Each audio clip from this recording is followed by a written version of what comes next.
നമുക്ക് പ്രത്യേകിച്ച് അങ്ങനെ സ്റ്റോറി ഒന്നും ഇറക്കേണ്ട കാര്യമില്ല. കാരണം കേരളത്തിന്റെ സ്റ്റോറി എന്താണെന്നുള്ള കേരളത്തിൽ ജീവിക്കുന്ന എല്ലാവർക്കും അറിയാം, പുറം ലോകത്തുള്ളവർക്കും അറിയാം കേരളത്തിന്റെ സ്റ്റോറി എന്താണെന്ന്. നമ്മളെവിടെ ചെന്നാലും പൊറോട്ടയും ബീഫും ഉണ്ട്, അങ്ങനെയൊക്കെയാണ് ചോദിക്കുന്നത്. സോ അത് ശരിക്കും കേരള സ്റ്റോറി അങ്ങനെയല്ല, തെറ്റായ ഒരു രീതിയിലാണ് പോർട്രേറ്റ് ചെയ്തേക്കണത്.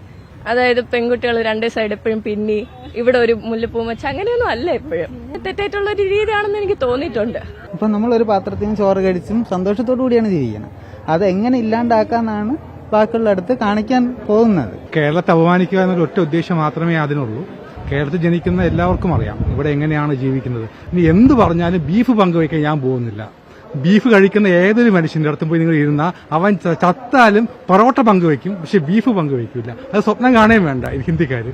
ഗീവൽസിനെ പോലും നാണിപ്പിക്കുന്ന രീതിയിലാണ് ഈ ഒരു സിനിമ വന്നിട്ടുള്ളത്. കൃത്യമായിട്ട് അവർ ഡിസൈൻ ചെയ്തിട്ടുണ്ട്. അതായത് കേരളം എന്ന് പറയുന്ന ആശയം